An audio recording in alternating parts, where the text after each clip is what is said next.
അസർപ്പാ നീ നല്ല കുരുത്തം പൊരുത്തുള്ളവൻറാ.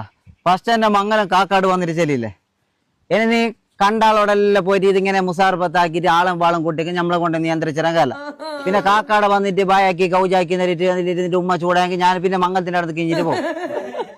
പിന്നെ മെയിൻ അങ്ക് നിന്നോട് ചെല്ലാനുള്ളത്, മംഗലെല്ലാം കഴിക്കേണ്ട തന്നെ. കുറച്ച് ലേറ്റായിട്ട് ഇപ്പൊ നിനക്ക് പെണ്ണ് സെറ്റായില്ലേ, ഇനിയിപ്പോ ആടെ പോയിട്ട് നീ ഫസ്റ്റ് നിർത്തേണ്ടത് നിന്റെ ഈ ചിരിക്കപ്പെട്ട്.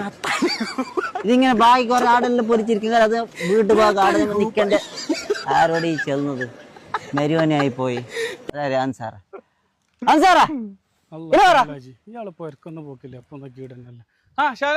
നീ ഇങ്ങനെ നടന്ന അൻസാർ നമ്മളെ അസർപ്പിന് വരെ പെണ്ണായി. നമ്മളെ തളങ്കര തെരുവത്തിന്റെ ഉള്ളിൽ പുതിയൊന്നും വന്നില്ല, കോർണിഷൻ വില്ല അറിഞ്ഞിട്ട്. ആടെ എൻഗേജ്മെന്റ് എല്ലാം കഴിഞ്ഞ് അടുത്ത മാസം മംഗലം.